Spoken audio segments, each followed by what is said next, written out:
여러분 안녕하십니까? 3월 셋째 주 주간 종합 뉴스입니다. 제22대 국회의원 선거가 한 달도 남지 않은 지금 거대 양당이 내놓은 지역 공약에도 관심이 쏠리고 있습니다. 부산은 더불어민주당 부산시당이 2차에 걸쳐 공약을 발표했는데요. 먼저 더불어민주당의 부산 지역 공약을 김석진 기자가 정리했습니다. 더불어민주당 부산시당은 크게 5가지 분야 15개 공약을 발표했습니다.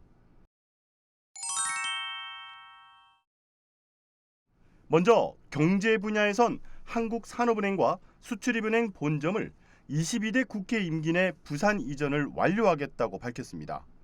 또 회사 전문 법원 본원을 부산에 신설하고 H&M 등 100대 기업의 부산 유치를 약속했습니다.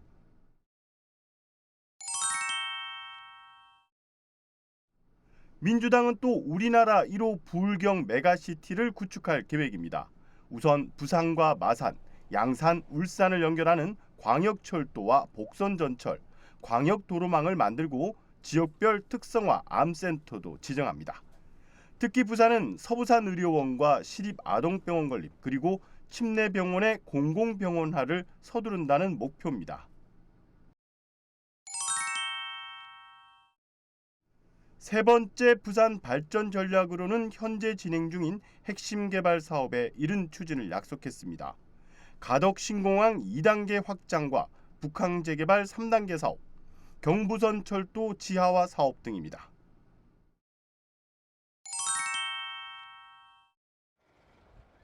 일자리와 산업 분야 비전도 제시했습니다. 분산에너지 활성화 특별법을 통해 원전 지역 주민들을 위한 지역별 전기요금 차등제를 도입하겠다는 겁니다. 디지털 자산거래소와 블록체인 특화 클러스터를 비롯해 반도체와 2차 전지 등 첨단 산업 거점 시설 건립도 약속했습니다. 이 밖에도 기후위기 대응과 신산업 육성을 위한 탄소 중립 기술 혁신 플랫폼도 구축한다는 계획입니다. 끝으로 글로벌 문화관광도시로 육성하겠다는 공약입니다. 동부상권은 해양 레포츠, 북한권은 해양 마리나, 서부상권은 해양 생태 웰리스 관광지로 만듭니다. K 컨텐츠 산업 육성을 위해 영화와 웹툰 제작 지원 플랫폼을 구축하고 e스포츠 성지 도시를 위한 관련 거점 시설을 조성하겠다고 약속했습니다. BTV 뉴스 김석진입니다. 한편 국민의힘 부산시당에서는 세부 공약 발표 일정을 현재 조율 중입니다. 지금까지 공개된 대표 공약에는 글로벌 허브 도시 특별법 제정과 산업은행 이전, 그리고 가덕신공항 조기 개항 같은 기존 부산 현안이 그대로 반영된 상태입니다. 이어서 박재한 기자입니다. 4.10 총선을 앞두고 국민의힘 부산시당이 내놓은 대표 공약입니다. 싱가포르를 넘어서는 글로벌 허브 도시와 동북아 물류와 교통의 중심, 새로운 금융수도, 의료 공백 없는 부산 등 7가지입니다. 글로벌 허브 도시는 2030 부산 엑스포 유치 실패 이후 정부와 부산시가 꺼내든 부산의 새로운 성장 동력입니다. 규제 혁신과 특례 부여를 통한 각종 산업 환경을 조성하고 인프라를 만들겠다는 구상입니다. 지난 1월 25일 발의된 글로벌 허브도시 특별법안은 부산 여야 현역 의원 18명 전원이 동참했습니다. 물류와 교통 부분에는 가덕신공항 조기 개항과 신공항 신안간 트라이포트, 부산형 급행철도 구축이 포함됐습니다. 한국산업은행을 부산국제금융센터 앞으로 옮기는 절차도 추진합니다. 관건은 관련법 개정 여부입니다. 한국산업은행법에 따르면 본점을 서울특별시에 둔다고 규정하고 있습니다. 이 밖에 서부산 의료원과 시립아동병원 건립, 침례병원을 공공병원으로 재설립 등을 공약했습니다. 국민의힘 부산시당은 곧 있을 중앙당 차원의 총선 공약 발표에 발맞춰 부산 지역에 대한 세부 공약을 공개한다는 계획입니다. BTV 뉴스 박재한입니다.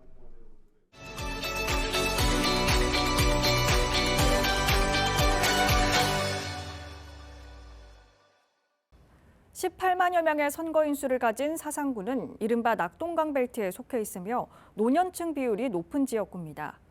이번 선거에서는 윤핵관의 핵심으로 꼽히던 장제원 의원이 불출마하며 격전을 예고하고 있는데요. 먼저 사상구 선거구 현황을 김윤정 기자가 정리해드립니다. 서부산의 관문인 사상구 전체를 아우르는 사상구 선거구는 낙동강을 끼고 있는 이른바 낙동강 벨트에 속하는 곳입니다. 낙동강 벨트는 이미 아시는 대로 부산 내 다른 선거구에 비해 항상 양당의 경쟁이 치열한 곳들입니다. 하지만 사상구 선거구는 문재인 전 대통령이 떠난 후 북구나 사하구, 강서구 등에 비해 민주당 지지세가 다소 약화됐다고 평가됩니다. 사상구 선거구에는 전체 12개 행정동이 있고 총 인구수 20만 3천여 명, 선거인 수는 18만 3천여 명입니다. 모라동과 주례동, 학장동, 엉궁동은 택지로서 주거 환경이 괜찮은 편이지만 감전동과 삼락동, 덕포동은 사상공단이 입주해 있는 공단 인접 주거지역입니다. 따라서 지역별로 생활 조건이 달라 투표 성향도 조금씩 다를 것으로 예상됩니다. 인구 이동의 흐름은 표심 예측에도 적잖이 도움이 될 듯한데요.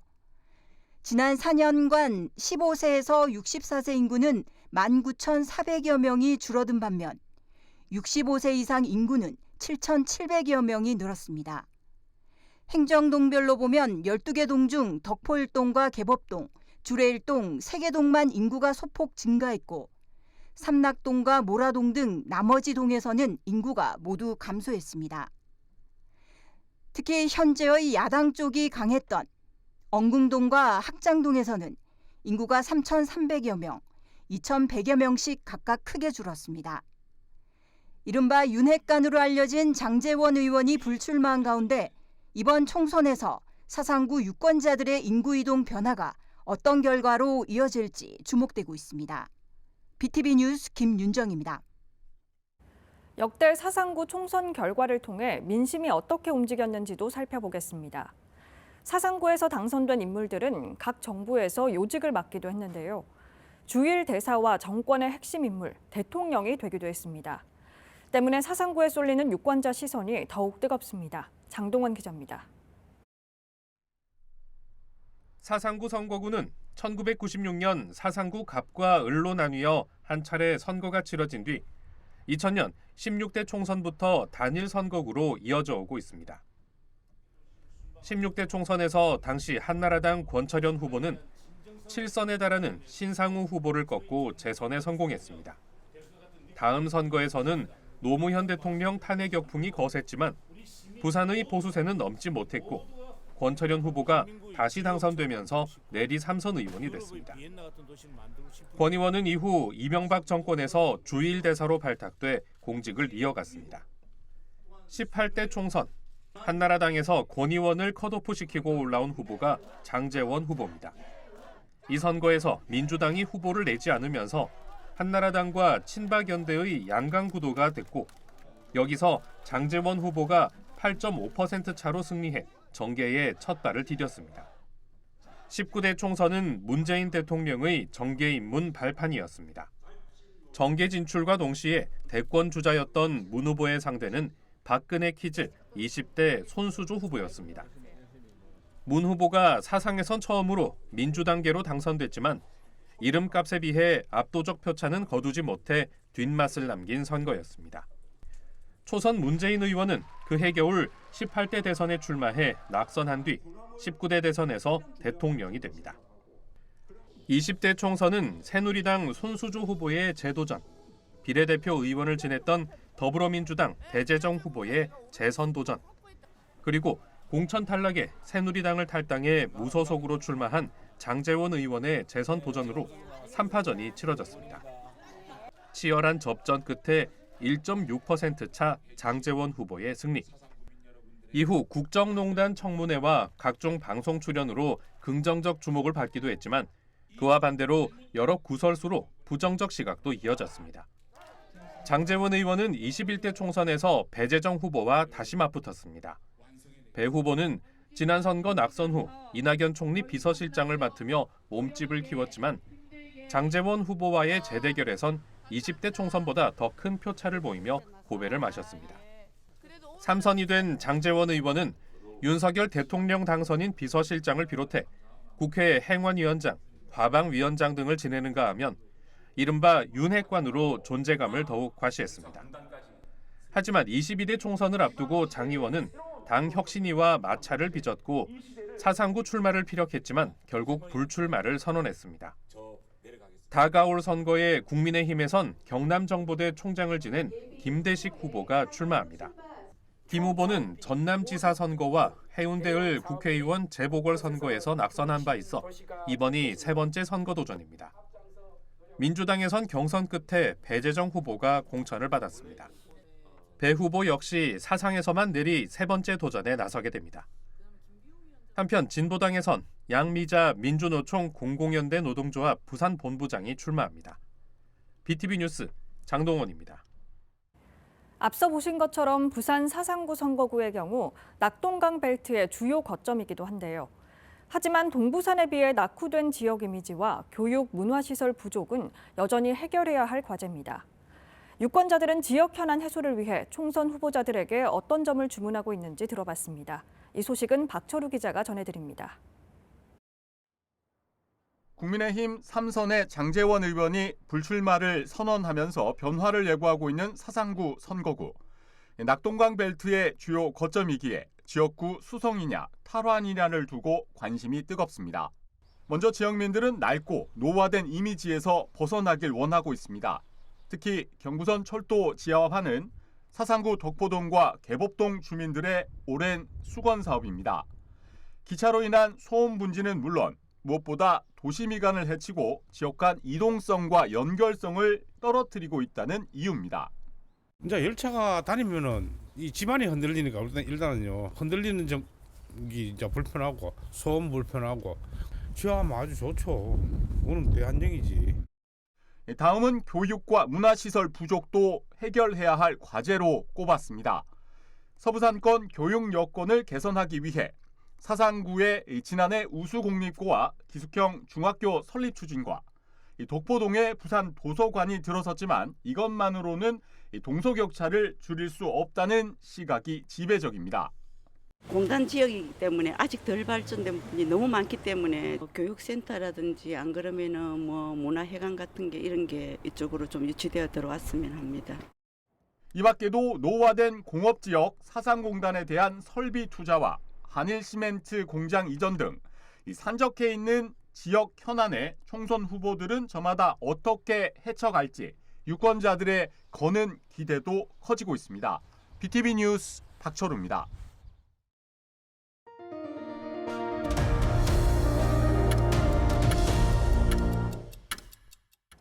부산과 울산 그리고 경남이 초광역 경제동맹을 맺기 위해 마련한 정책협의회가 울산에서 개최됐습니다. 이날 협의회는 출범 2년차를 맞아 핵심 프로젝트를 발표했습니다. 자세한 내용 김석진 기자가 보도합니다. 부울경 정책협의회가 11일 울산에서 개최됐습니다. 지난해 부산에서 첫 회의 이후 두 번째입니다. 이날 회의는 초광역권 발전 시행 계획 등 업무 보고와 부울경 핵심 프로젝트 공동 발표 순으로 진행됐습니다. 부울경 경제권을 실질적으로 강화하고 또 완성하기 위한 그 로드맵에 굉장히 중요한 첫발을 디디는 일이 될 것입니다. 이 일들을 저희가 제대로 좀 추진을 해서 서로가 도움이 되었습니다. 핵심 프로젝트는 3대 분야 14개 사업으로 이루어집니다. 먼저 미래 신성장 산업 육성에 협력키로 했습니다. 자동차와 선박, 항공 등 친환경 모빌리티 산업을 육성합니다. 이를 위해 부울경을 연결한 수소 배관망도 구축합니다. 두 번째로 초광역 인프라를 구축키로 했습니다. 광역철도를 통해 부울경을 1시간대로 연결하고 글로벌 물류 거점을 조성합니다. 동남권 순환 광역철도를 구축하고 울산, 부산, 창원, 진주를 잇는 철도 노선에는 KTX 이연과 ITX 마음을 투입해서 부울경 1시간대 생활권을 조성하겠습니다. 끝으로 인재 육성과 관광 플랫폼을 공동으로 추진합니다. 산업과 인재, 일자리를 연계한 선순환 구조의 인재 플랫폼을 공동 운영키로 했습니다. 또 부울경 관광벨트를 조성하고 공동 마케팅에 나설 계획입니다. 한편 프로젝트 수행에 실무를 책임질 부울경 초광역 경제동맹 추진단은 이날 시행 계획을 보고하고 이달 중 열릴 지방시대위원회에서 심의 의결하게 됩니다. BTV 뉴스 김석진입니다. 부산시가 대중교통 환승 할인제를 공유 킥보드나 자전거로 확대하기로 하고 시범 운영에 들어갔습니다. 실제 어떻게 이용하는지 또 문제점은 없는지 김석진 기자가 직접 이용해봤습니다. 길거리에 있는 공유 전동 킥보드에 일반 교통카드를 갖다 댑니다. 곧 잠금 장치가 해제되고 운행이 가능합니다. 운행을 마친 뒤 버스에 올라탑니다. 같은 교통카드로 결제를 하니 요금이 할인됩니다. 공유 모빌리티와 대중교통 간 환승 할인제를 도입한 건 부산이 처음입니다. 할인되는 금액은 500원, 환승 시간은 30분 이내여야 합니다. 부산시는 공유 모빌리티 이용이 많은 부산대학교와 인근 도시철도역을 중심으로 시범 운영하고 있습니다. 장거리 때는 이제 버스를 타니까 환승도 되고 돈도 아끼고 짧게 뭐 갈 때도 킥보드 타고 바로 갈 수 있으니까 그것대로 좋아서 친구들도 많이 이용할 것 같아요. 현재 환승 할인 가능한 공유 모빌리티는 전동 킥보드 50대입니다. 시는 오는 5월부턴 200대까지 늘리고 도시철도까지 환승 할인받도록 할 예정입니다. 하지만 불편한 점도 곳곳에서 나타나고 있습니다. 공유 모빌리티를 이용 후 버스로 갈아탈 때 환승 할인이란 음성 서비스가 지원되지 않습니다. 또 공유 모빌리티 요금을 할인받으려면 버스에서 내릴 때 하차 태그를 반드시 거쳐야만 됩니다. 이 밖에도 공유 모빌리티의 불법 주정차 문제도 해결 과제로 남아 있습니다. PM 관련 업체라든지 이런 데와 해가지고 협의체를 구성을 해서 안전적인 부분에 있어 가지고 운행 관리에서 계속적인 협조와 이런 것들을 지금 해나가고 있는 상황입니다.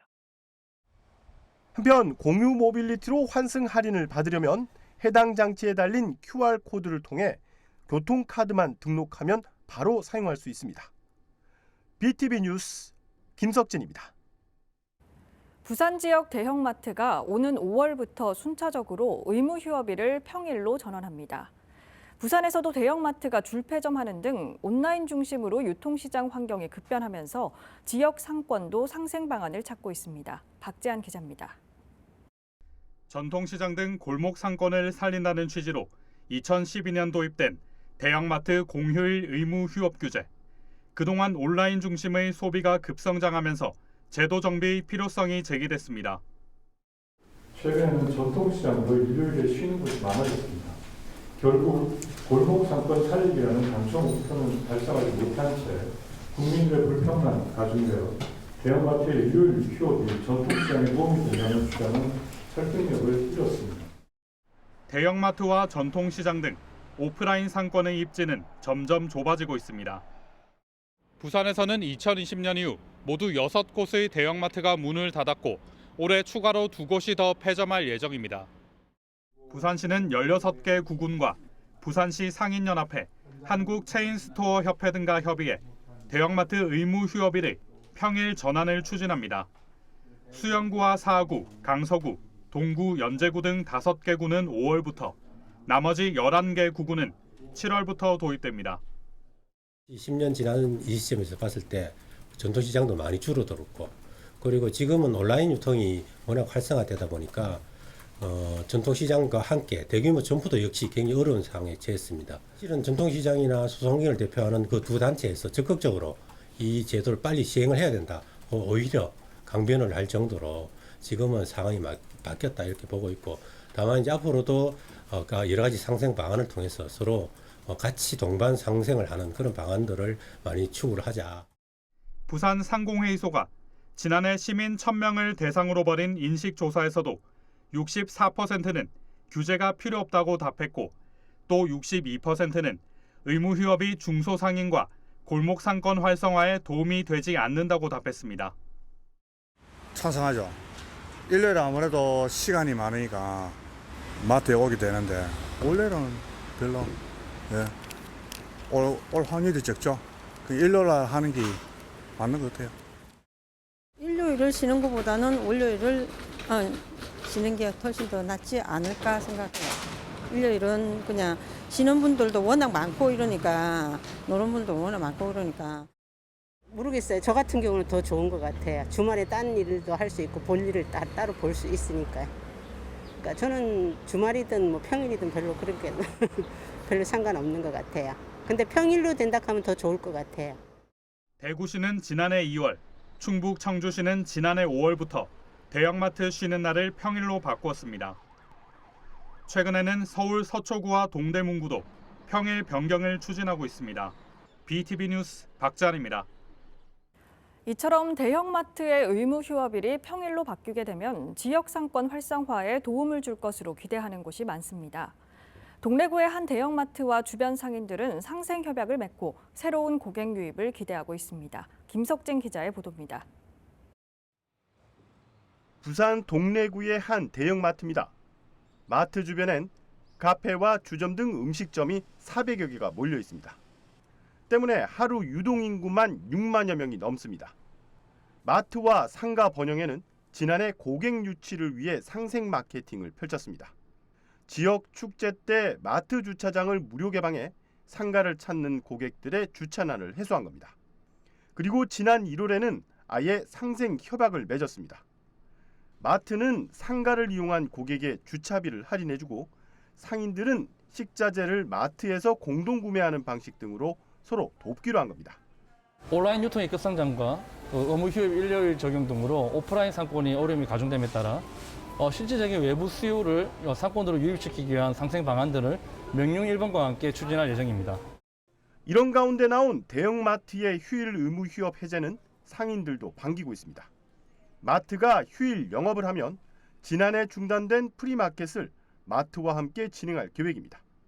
또 휴일 차 없는 거리를 만들고 고객을 위한 다양한 축제 행사도 기획하고 있습니다. 이 주변에 사람들이 많은데 만약에 영업을 안 하고 문을 닫는 주가 되면 아예 그냥 조용합니다.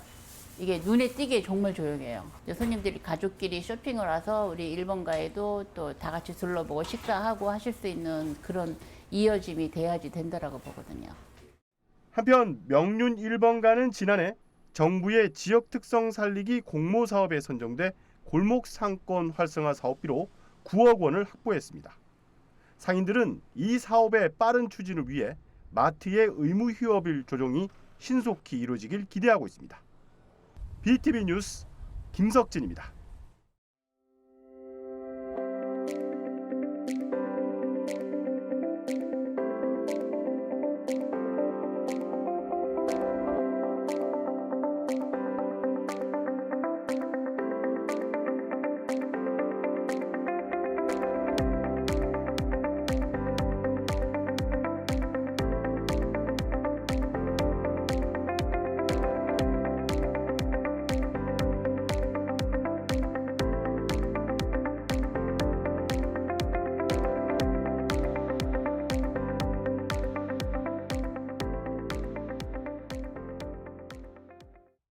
이상으로 주간 종합 뉴스를 마칩니다. 시청해주신 여러분 고맙습니다.